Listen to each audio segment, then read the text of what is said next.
दोस्तों नमस्कार, मैं हूं डॉक्टर प्रदीप प्रसन्न। आप सबका स्वागत है हिंदी की बिंदी चैनल पर। हिंदी भाषा, हिंदी व्याकरण, हिंदी साहित्य संबंधित तमाम तरह के तथ्यात्मक टॉपिकों की जानकारी हम इस चैनल के माध्यम से देते हैं।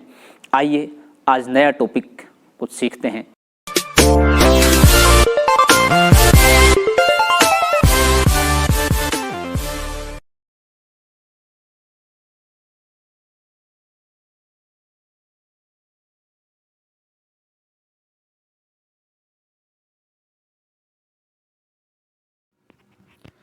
विद्यार्थियों, आज की वीडियो हम बना रहे हैं कक्षा 11 की हिंदी पाठ्य पुस्तक आरोह के अप्पू के साथ 2.5 साल पाठ के वाचन को लेकर उसका अर्थ, उसका भाव, व्याख्या, विश्लेषण करते हुए इस पाठ से संबंधित हम 2-3 वीडियो पूर्व में बना चुके हैं और ये वीडियो आगे के पार्ट की वीडियो है।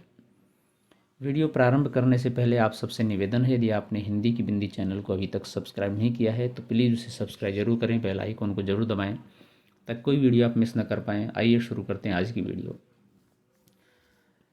अप्पू के साथ 2.5 साल फिल्म पाथेर पांचाली बहुत ही चर्चित, प्रसिद्ध और एक तरह से मील का पत्थर साबित हुई। सत्यजीत रे द्वारा निर्देशित फिल्म के फिल्मांकन के समय का एक संस्मरणात्मक लेख है, कहानी है जो बहुत ही रोचक है। लेखक इसमें अपने अनुभव बता रहे हैं कैसे कैसे हमने फिल्म की शूटिंग करी, किन दुविधाओं में, किन अभावों में, किन परिस्थितियों में। पशुओं के साथ शूटिंग करना और वो भी अनट्रेंड पशुओं के साथ शूटिंग करना निश्चित रूप से अपने आप में बड़ी बात है। चूँकि ट्रेंड पशु, जैसे कि कुत्ता एक जानवर है जिसका दृश्य लेना था, ट्रेंड पशु लाने में, ट्रेंड कुत्ता लाने में पैसा चाहिए, इतना पैसा उनके पास था नहीं, तो गांव से ही वो अरेंज किया गया। लेकिन वो कुत्ता अपने हिसाब से चलेगा, आपके हिसाब से नहीं, तो उसके लिए कुछ ना कुछ योजना, युक्ति लगानी पड़ी। जो अभी लेखक ने बताया कि मिठाई लेकर के वो दुर्गा हाथ में चली, तब कुत्ता उनके पीछे चला और ऐसा लगा जैसे कि पालतू कुत्ता है, और तब वो सूट अपने मुताबिक निर्देशक ने लिया। तो उसके आगे हम पढ़ते हैं, पैसों की कमी के कारण ही बारिश का दृश्य चित्रित करने में बहुत मुश्किल आई थी। बरसात के दिन आए और गए, लेकिन हमारे पास पैसे नहीं थे, इस कारण शूटिंग बंद थी। आखिर जब हाथ में पैसे आए तब अक्टूबर का महीना शुरू हुआ, उस समय बारिश चली गई, तो ये भी दिक्कत है। शरद ऋतु में निर्भर आकाश के दिनों में भी शायद बरसात होगी, इस आशा से मैं अप्पू और दुर्गा की भूमिका करने वाले बच्चे, कैमरा और तकनीशियन को लेकर, साथ लेकर हर रोज़ देहात में जाकर बैठ जाता। अब देखिए, बारिश के लिए आप इंतज़ार कर बैठे रहो, बड़ी बात है अपने आप में। हाँ, आकाश में एक भी काला बादल दिखाई दिया तो मुझे लगता कि बरसात होगी। मैं इच्छा करता हुए बादल बहुत बड़ा हो जाए और बरसने लगे। आखिर एक दिन हुआ भी वैसा ही। शरद ऋतु में भी आसमान में बादल छा गए और धुआंधार बारिश शुरू हुई। उसी बारिश में भीगकर दुर्गा भागती हुई आई और उसने पेड़ के नीचे भाई के पास आसरा लिया। भाई बहन एक दूसरे से चिपक कर बैठे। दुर्गा कहने लगी, नेबूर पाता करमचा, हे वृष्टि घरे जा। ये बांग्ला में बोला गया संवाद है। इसका अर्थ है कि नींबू के पत्ते खट्टे हो गए हैं, हे बादल अब घर जाओ, वापस जाओ। बरसात, ठंड, अप्पू का बदन खुला। प्लास्टिक के कपड़े से ढके कैमरे को आंख लगाकर देखा तो वह ठंड लगने के कारण सिहर रहा था। शॉट पूरा होने के बाद दूध में थोड़ी ब्रांडी मिलाकर दी और भाई बहन का शरीर गर्म किया। जिन्होंने पथेर पांचाली फिल्म देखी है वे जानते ही हैं कि वह शॉट बहुत अच्छा चित्रित हुआ है। तो देखिए, इस तरह से एक प्रकृति के ऊपर निर्भर रह कर के फिल्म के किसी दृश्य को चित्रित करना वास्तव में चुनौती तो है ही, साथ ही साथ समय, पैसा, कितना इंतज़ार करना पड़ता है इन अभावों के बाद भी। तो इस तरह से उस फिल्म की शूटिंग हो रही है। शूटिंग की दृष्टि से गोपाल ग्राम की तुलना में बोड़ाल गांव हमें अधिक उपयुक्त लगा। अप्पू, दुर्गा का घर, अप्पू का स्कूल, गांव के मैदान, खेत, पुकुर, आम के पेड़, बांस की झुरमुट, ये सभी बातें बोड़ाल गांव में और आसपास हमें मिली। इन सब चीज़ों की आवश्यकता थी फिल्मांकन के लिए निर्देशक को। अब उस गांव में बिजली आ गई है, पक्के घर, पक्के रास्ते बने हैं। उस ज़माने में वे नहीं थे। उस गांव में हमें बहुत बार जाना पड़ा, बहुत बार रहना भी पड़ा, इसलिए वहाँ के लोगों से भी हमारा परिचय हुआ। उन लोगों में एक बहुत अद्भुत सज्जन थे, उन्हें हम सुबोधदा कहकर पुकारते थे। वे 60-65 साल के थे, उनका माथा गंजा था। वे अकेले ही एक झोंपड़े में रहते और दरवाजे पर बैठकर खुद ही से कुछ न कुछ बड़बड़ाते रहते थे। हम उस गांव में एक फ़िल्म की शूटिंग करने वाले हैं, यह जानकर वे गुस्सा हो गए। हमें देखने पर वे चिल्लाते, फिल्म वाले आए हैं। यानी कई लोग इस बात पर भी दुखी होते थे और नाराज़गी होती थी फिल्म वालों से। आज भी है बहुत सारे लोगों को अलग अलग तरीके से, मारो उनको लाठियों से। पूछताछ करने पर लोगों ने बताया कि वे मानसिक रूप से बीमार हैं, इसलिए ऐसा करते हैं। बाद में सुबोधदा से हमारा अच्छा परिचय हुआ। वे हमें पास बुलाकर दरवाजे में बैठकर वायलिन पर लोकगीतों की धुनें बजाकर सुनाते थे। बीच बीच में हमारे कानों में फुसफुसाते, वो साइकिल पे जा रहा आदमी देख रहे हो ना, वह कौन है जानते हो? वह है रूजवेल्ट, पक्का पाजी। उनके मत से दूसरा एक ही चर्चिल, एक था हिटलर तो एक था अब्दुल गफ्फार खान।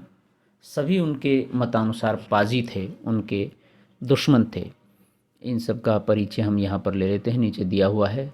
रूजवेल्ट 1882 से 1945 तक, पूरा नाम फ्रैंकलिन डी लानो रूजवेल्ट, अमेरिका के 32वें राष्ट्रपति, 1933 से 45 तक रहे। इन्हें FDR भी कहा जाता है। इन्हीं के कार्यकाल में एटम बम के मैनहट्टन प्रोजेक्ट पर काम शुरू हुआ था। चर्चिल 1874 से 1965 द्वितीय विश्व युद्ध के दौरान ब्रिटेन के प्रधानमंत्री थे। 1953 में इन्हें साहित्य का नोबेल पुरस्कार भी मिला था। हिटलर 1889 से 1945 जर्मनी के तानाशाह चांसलर, 1933 से 1945 तक, तथा नाजी पार्टी के लीडर थे। अब्दुल गफ्फार खान 1890 से 1988, ये फ़ख्त-उन अफ़गान के नेता थे और भारत और पाकिस्तान के विभाजन के खिलाफ थे, जिसके कारण इन्हें अपना अंतिम समय पाकिस्तान की जेल में गुजारना पड़ा। इन्हें सीमांत गांधी के नाम से भी जाना जाता है। तो दूर से लोग जो जाते थे साइकिल पर, उनको इन्हीं नामों से वो सुबोधदा संबोधित करते थे। हम जिस घर में शूटिंग करते थे उसके पड़ोस में एक धोबी रहता था। उसके कारण हमें बहुत परेशानी होती थी। वह भी थोड़ा सा पागल था और कभी भी भाइयों और बहनों कहकर किसी राजकीय मुद्दे पर लंबा भाषण शुरू करता था। फुर्सत के समय में उनके भाषण पर हमें कुछ आपत्ति नहीं थी, लेकिन अगर शूटिंग के समय वह भाषण शुरू करता तो हमारे साउंड का काम प्रभावित हो सकता था। उस धोबी के रिश्तेदारों ने अगर हमारी मदद न की होती तो वह धोबी सचमुच ही एक सिरदर्द बन जाता। तो देखिए, शूटिंग के समय इस तरह से अनेक तरह के लोग मिलते हैं और अनेक तरह की समस्याएं होती हैं। तो उनका समाधान कैसे किया जाए, उनको टैकल कैसे किया जाए और उनके लिए रास्ता कैसे खोजा जाए कि उनकी शूटिंग में बाधा न हो, तो इन सब के मध्य लेखक निर्देशक काम करते रहे और उनको धीरे धीरे सफलता मिली, लेकिन समय लगा, पैसा लगा। जिस घर में हम पथेर पांचाली की शूटिंग करते थे वह घर हमें एकदम ध्वस्त अवस्था में मिला था। उसके मालिक कलकत्ता में रहते थे। उनसे हमने वह घर शूटिंग के लिए भाड़े पर लिया था। उस घर की मरम्मत करके हमें शूटिंग के लिए ठीक ठाक करवाने में लगभग 1 महीना लगा, यानी कि समय लगा 1 महीना, और उस घर की मरम्मत करी तब जाकर के वो शूटिंग के लायक बन पाया। उस घर के एक हिस्से में एक के पास एक ऐसे कमरे थे, वे हमने फिल्म में नहीं दिखाए। उन कमरों में हम अपना सामान रखा करते थे। एक कमरे में रिकॉर्डिंग मशीन लेकर हमारे साउंड रिकॉर्डिस्ट भूपेन बाबू बैठा करते थे। हम शूटिंग के वक्त उन्हें देख नहीं सकते थे, फिर भी उनकी आवाज़ सुन सकते थे। हर शॉट के बाद हम उनसे पूछते, साउंड ठीक है ना? भूपेन दा इस पर हाँ या ना जवाब देते, यानी कि अच्छा होता तो अच्छा और नहीं अच्छा होता तो नहीं। एक दिन शॉट के बाद मैंने साउंड के बारे में उनसे सवाल किया, लेकिन कुछ भी जवाब नहीं आया। फिर एक बार पूछा, भूपेन बाबू साउंड ठीक है ना? इस पर भी जवाब न आने पर मैं उनके कमरे में गया, देखा कि एक बड़ा सा सांप उस कमरे की खिड़की के नीचे उतर रहा है। ये एक बड़ी समस्या आ गई। वह सांप देखकर भूपेन दा सहम गए थे और उनकी बोलती बंद हो गई थी।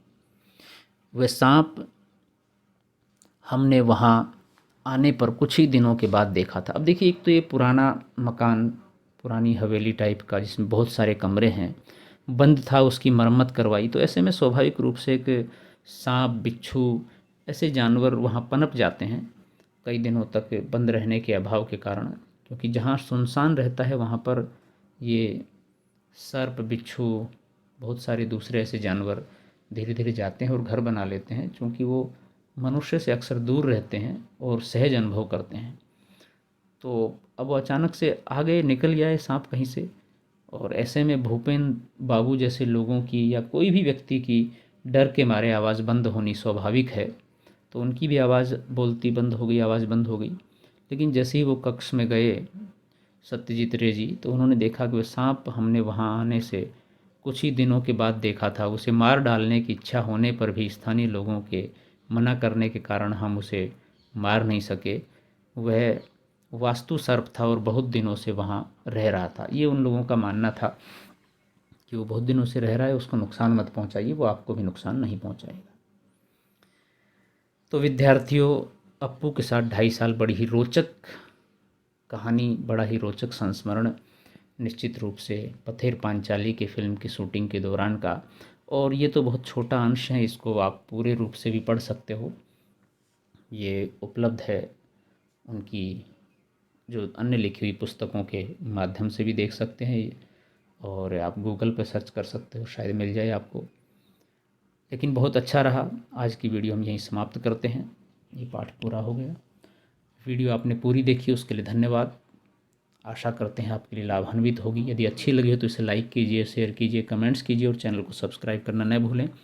आपके मन में कोई सवाल हो, कोई जिज्ञासा हो, कोई प्रश्न हो तो आप कमेंट्स के माध्यम से पूछिए, हम उसका निदान करने का प्रयास करेंगे। आज के लिए इतना ही। नेक्स्ट वीडियो में नेक्स्ट टॉपिक के साथ फिर मिलते हैं। तब तक के लिए शुक्रिया, नमस्कार।